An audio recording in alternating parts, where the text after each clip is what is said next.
Going on to you, Taurus, out here. So apparently the algorithm doesn't want me actually using these cards, so I won't. Hold on, I won't use them. Uh, I won't use them on camera anymore. I'll use them off camera when I actually have to give someone a private tarot reading or something like that. But these will be the last time that you see them on camera because apparently the algorithm doesn't like them. But for you, Taurus, you have the blue moon, the Gothic prayer, and then you have serpent's spell. So, so right here, right, the blue moon, Gothic prayer, and serpent's spell represents how a lot of you very much so, a lot of you Taurus, right?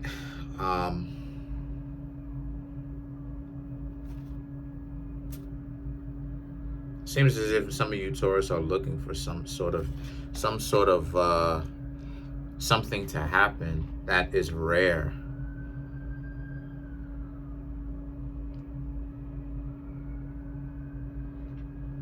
Oh, okay, I get it.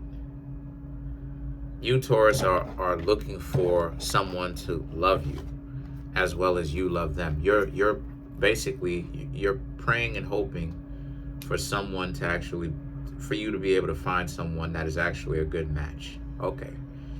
And you see it like, if you ever find that person, you'll do your best to have a relationship with them, keep the relationship, grow the relationship. You'll do your best to be as great as a Taurus as you can possibly be, right? But you definitely want one. You want a relationship badly. The Gothic's prayer, serpent spell, you basically want to have them enraptured. You want them to like you. You want them to actually desire you, want you, fiend for you, right? Have a sweet tooth for you. And a lot of you Taurus just want that. You want to be able to love as hard as they will love you. And then you have the Sailor's Ruin and Lifeblood. Sailor's Ruin and Lifeblood right here represents how, but only if it's the correct person. Because what I'm seeing here is that, far too often a person will act like they're a perfect match for you, and then, come to find out these will be people that are just terrible. They're dysfunctional. They're all over the place. They're not sure about who they are. They're not transparent about who they are. They try to front like they some form of gangster or rich or perfect, and come to find out when you actually get to know them, that's nowhere near who and what they actually are. And now you Taurus are there feeling disappointed because how come this person just couldn't be transparent about who they are up front, right? How come they couldn't just do as best as they could up front, but also something that is true to them? Because once again, a lot of you Taurus see it like, there's a lane open for everybody. Like literally, you got people coming to the internet talking about, being in an open relationship, what I'm saying, with the person that they're married to. And the point that I'm trying to make here is there's a lane open, trust me. And I've seen this from personal experience. I've known this from personal experience. There's a lane open for everybody. I've seen somebody not want to rock with me that I was into, that was into me as well, wanted to play the game. Okay. Got with somebody who is not me, that was one of my arch enemies, because of what they represent. I had actually fought him prior to, and the person is a mean bugger because the person didn't understand. The person didn't understand to let bygones be bygones. You know what I mean? To let that stuff go, and that the person held a grudge. But anyway, the point of the matter is, I fought the person, and that turned out to be kind of one of my arch enemies. Anyway, got with the person that I was talking to that decided they didn't want to be with me, right? They wanted to play the game. And again, it led into that type of relationship where them and each other, they would put hands on one another. And once again, there came a point in time where I was hanging out with some of my friends. Those two had came along, and they ended up fighting each other in front of me. And they go into fisticuffs. And I stood out of it because I stood out of it. And the reason why I stood out of it was because, might as well just say it, quiet as is kept, this was happening before. And I was like, hey, you all right? To the one that I was talking to. And the person would always be like, stay out of it. So I'm like, okay, hey, okay. But I'm just trying to check in. Stay out of it. Before I even get a chance to say, I'm just trying to check it. Stay out of it. Before I could even finish the sentence. So I'm like, all right, okay. Hey, told me that so much because I would see that in front of me or whatnot. Like, in front of me, right? Like, ironically, right? But there was a point in time where it was happening. You know what I'm saying? When I had told them, hey, knock it off. And they both stopped. So they didn't want me to get in it. You know what I'm saying? So I literally didn't get in it. I said, okay, cool. And I told everybody else to break it up. But the point that I'm trying to make here is that conundrum, right? That relationship is not what it seems on the outside. The person who isn't who they actually act like they are up front. They're not that. And you, Taurus, have met that one too many times. You want someone that obviously they're not just going to come out and tell you their whole life story blabbering on, right? Of course, you're going to take time to get to know them more and more, but they're not lying either. It's not they're putting on this amazing representation to give you this false idea that they're one way when they're not actually that way. They're just throwing up an illusion. So then you have the hidden depths and awaken your magic. These right here represents, because if what I'm saying here is that if you, Taurus, can get yourself into a relationship with the correct person, that person wouldn't believe the type of life that you're willing to actually offer to them, right? Like the quality of life that you're willing to offer to them. A lot of you, Taurus, are willing to share everything with them. And again, that's beautiful. I'm not going to sit up here and knock that. That's beautiful. It's just that you, Taurus, just have to essentially find the correct one. So the prayer of the fallen and the unicorn, right? The black unicorn represents how this is literally the name of it.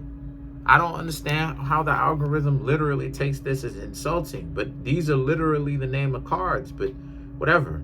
I'm just reading it. But prayer for the fallen represents how, and you've just done a lot of work to raise yourself back up from those types of relationships. But the black unicorn represents you're going to continue to move forward and get to know other people, right? Despite the difficulties.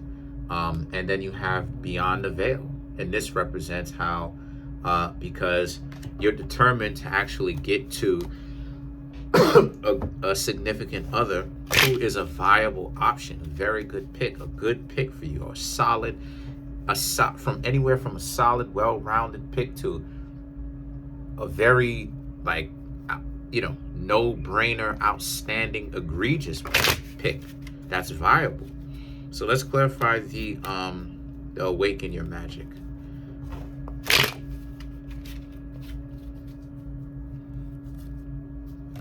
You have the Knight of Cups, the Knight of Wands, Three of Cups, Queen of Cups, and the Magician. But yeah, they told me to stay out of it. I was like, all right. Because I would see that type of stuff happen to me a lot, where this would happen a lot. Like they would, I don't know how, it was, anyway, it would happen a lot. And I would just be like, I would try to get in at first. I'd be like, yo, chill out, right? Chill out. You know what I'm saying? And they would listen to when I said chill out. So I'm like, okay, there's no need for me to escalate this any further. You know what I'm saying? Because I told them to chill out. It's not like they still going at each other, right? But they would really go at each other. Anyway, long story short with that, she would file charges on him and get him put in Rikers Island.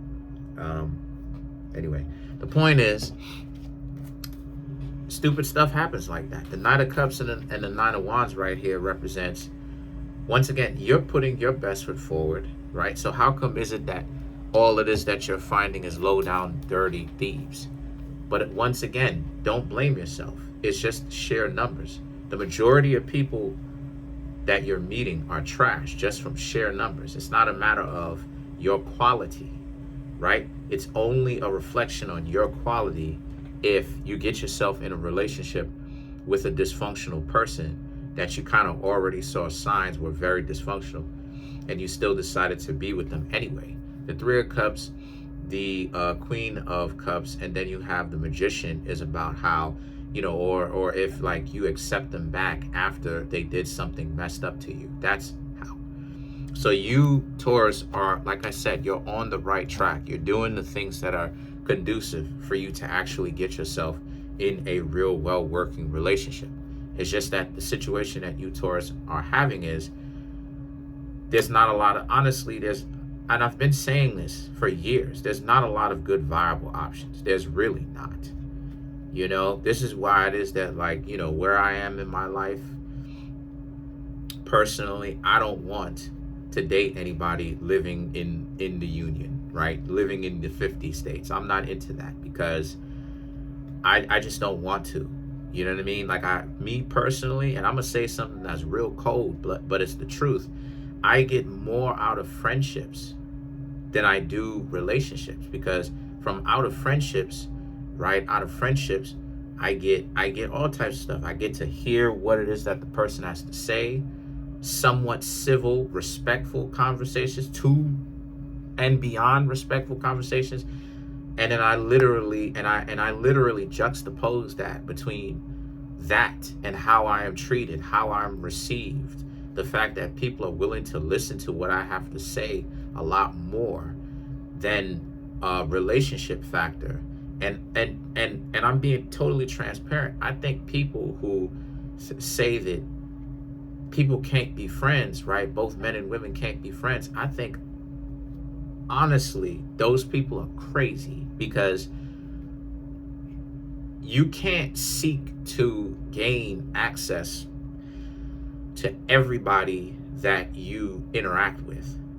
That in on itself shows that you got a problem. Not only that, but seriously, not only that, but I also realized from even my own experiences, especially here in the 50 states, I am not personally, my love life is so difficult.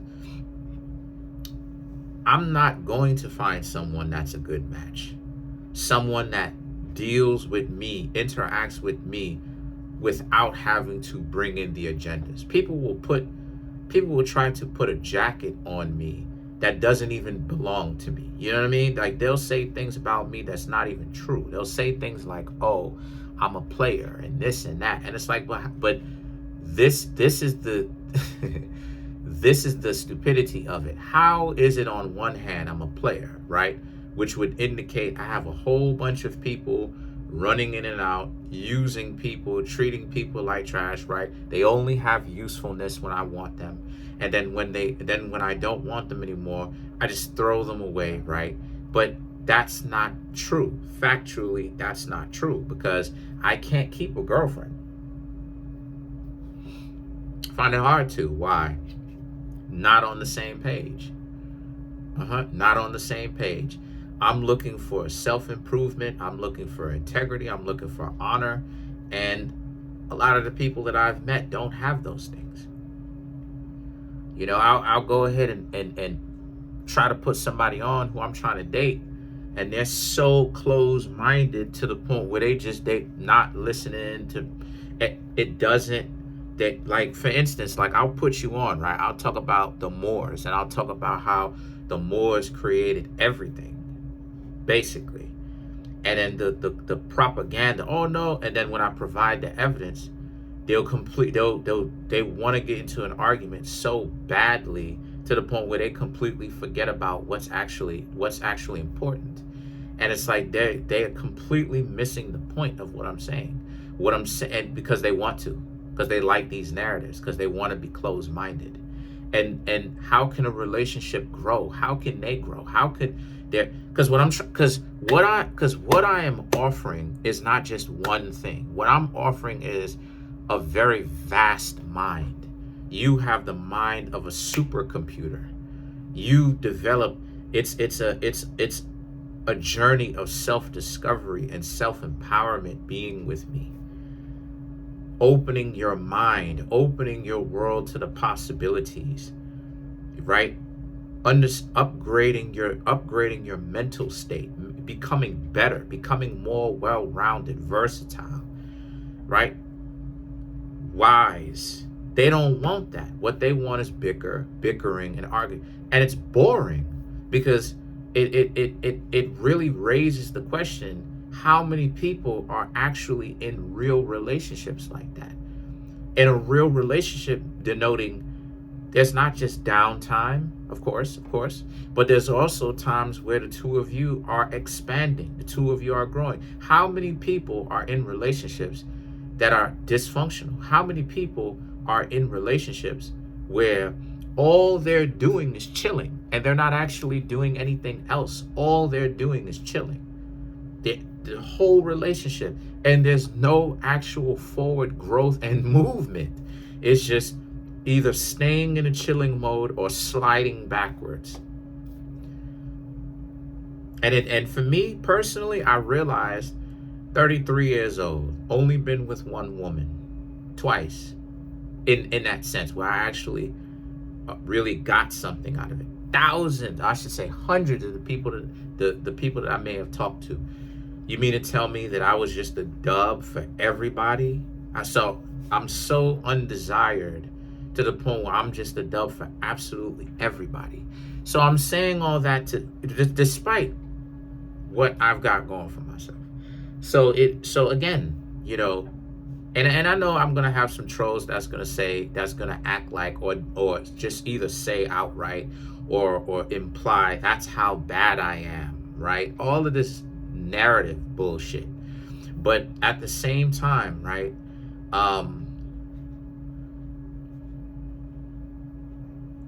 that's why it is that I say that for you, Taurus, you're in a position where you need to understand that we're at a time where viable options are not plentiful. So you need to keep your head up and keep pushing. So that's it. Peace.